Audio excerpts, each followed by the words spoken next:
Think composting is the best way to break down food scraps? It's certainly one of the most familiar.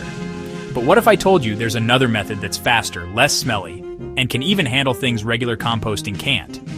That's where Bokashi fermentation comes in. Bokashi is a Japanese word that means fermented organic matter. It's a process that uses beneficial microorganisms to break down food waste, much like composting, but with some key differences. We'll be taking a deep dive into both Bokashi and traditional composting, comparing their pros and cons, and helping you decide which method is right for you and your garden. Welcome to Don't Do This Guide, where we help you avoid common gardening mistakes and show you what actually works. If you're new here and want practical gardening advice without the fluff, hit that subscribe button and join our growing community. Both Bokashi and composting transform kitchen waste into something beneficial for the garden. Traditional composting relies on air, moisture, and decomposers like bacteria and earthworms. It's an aerobic process needing oxygen. Bokashi is anaerobic, happening without oxygen. It uses effective microorganisms, EM, to ferment food waste. This pickles the waste, breaking it down faster and retaining more nutrients. Now let's delve a bit deeper into the science behind Bokashi fermentation. Bokashi relies on effective microorganisms, or EM. These are a blend of beneficial bacteria, yeasts, and phototrophic bacteria, all carefully selected for their ability to break down organic matter in an oxygen-free environment. When you add these EM to your food waste along with a carrier like Bokashi brand, they get to work fermenting the sugars and starches present. This fermentation process produces lactic acid, which acts as a natural preservative, preventing the growth of harmful bacteria that cause rotting and unpleasant odors. As they ferment the food waste, they also produce enzymes, vitamins, and antioxidants, further enriching the material. This results in a pre-composted material that, once added to the soil, breaks down rapidly, releasing those valuable nutrients directly to your plants. In a way, Bokashi can be seen as a two-stage process fermentation in the Bokashi bucket, and further breakdown in the soil. Now let's talk practicality, specifically the space and setup required for each method because, let's face it, not all of us are blessed with sprawling gardens. For many of us, space is a premium, especially if you're gardening in an urban environment or on a balcony. This is where Bokashi really shines. A Bokashi system is incredibly compact. It typically consists of two airtight buckets stacked on top of each other. Food waste goes into the top bucket, and as it ferments, liquid, often called Bokashi juice, collects in the bottom bucket. Traditional composting, on the other hand, requires a bit more space.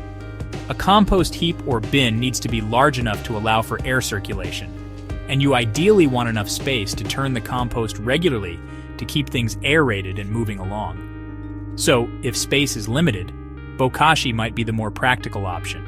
Ultimately, the best method for you will depend on your available space and aesthetic preferences.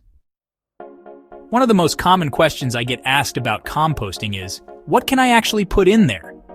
And it's a valid question because not all food waste is created equal. With traditional composting, you're generally limited to plant-based materials.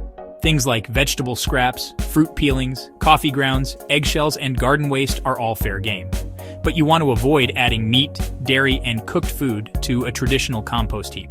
Bokashi, on the other hand, is far less fussy. Because it's an anaerobic process, it can handle pretty much any food waste you throw at it, including meat, fish, dairy, and cooked food. This is a major advantage for those who want to minimize their environmental impact and reduce the amount of waste going to landfill. Now let's talk about time.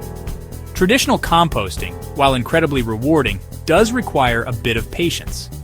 Depending on the size of your compost heap or bin, the materials you're composting, and environmental factors like temperature, it can take anywhere from a few months to a year or more to produce usable compost. Bokashi, on the other hand, is known for its speed. The initial fermentation process, the one that happens in your Bokashi bucket, typically takes just 2 to 3 weeks.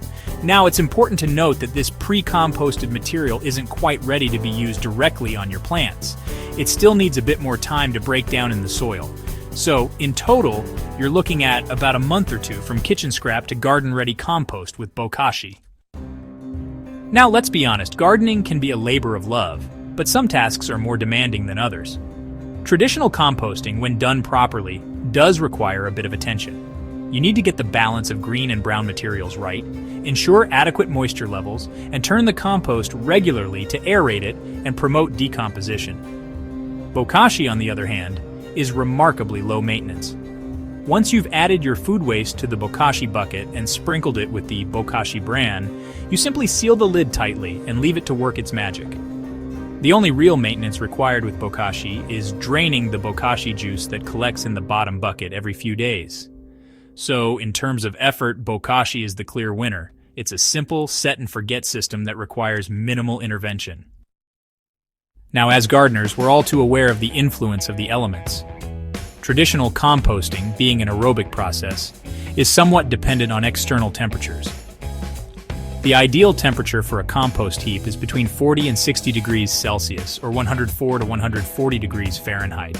In colder months, composting can slow down significantly, and in extreme cases, it might even come to a standstill. Bokashi, on the other hand, is far less influenced by external temperatures. Because the fermentation process happens in an airtight container, it creates its own microclimate, maintaining a consistent temperature ideal for the microorganisms to thrive. This means you can continue composting year-round, even during the colder months when traditional composting might slow down or stop altogether. Overall, when it comes to environmental factors, Bokashi offers greater flexibility and resilience. Now, the moment we've all been waiting for, the end product. After all, the whole point of composting, whether it's traditional composting or Bokashi, is to produce something beneficial for our gardens. Traditional composting, when done correctly, produces a rich, crumbly material that resembles dark, earthy-smelling soil. This compost is teeming with beneficial microorganisms and nutrients that are readily available to plants. Bokashi, on the other hand, produces two end products: the pre-composted food waste from the bucket and the Bokashi juice. The pre-composted material, once buried in the soil, breaks down rapidly, releasing its nutrients into the root zone of your plants. The Bokashi juice is a concentrated fertilizer that can be used diluted on your plants. So which end product is better? Well, it depends what you're looking for. Both have their place in a gardener's arsenal. Now let's talk about the financial side of things. Traditional composting, in its simplest form, can be incredibly cost-effective, even free if you're using materials you already have on hand. You can start a compost heap using pallets, chicken wire, or even just a designated corner in your garden. Bokashi, on the other hand, typically requires a bit of an initial investment.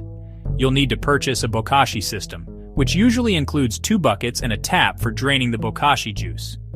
You'll also need a supply of Bokashi bran, which is the carrier for the effective microorganisms. Ultimately, the cost-effectiveness of each method depends on your individual circumstances and how you choose to go about it. Remember, gardening is about finding what works best for you, your garden, and your budget. Well, there you have it. We've explored Bokashi and traditional composting. Both recycle kitchen waste and reduce environmental impact. So which method is right for you? It depends on your needs and space. Bokashi is great for small spaces. Traditional composting suits larger gardens. The best approach fits your lifestyle. There you have it, a complete breakdown of Bokashi fermentation versus traditional composting. Ultimately, the better method depends entirely on your individual needs, space, and what you're trying to achieve in your garden. Both Bokashi and composting are valuable ways to recycle kitchen waste and improve soil health. They both turn scraps into something beneficial, reduce your environmental impact, and help your garden flourish. Which one are you leaning towards? Let us know in the comments below, and if you found this comparison helpful, please give this video a thumbs up and subscribe to Don't Do This Guide for more gardening tips and tricks. We'll see you in the next video.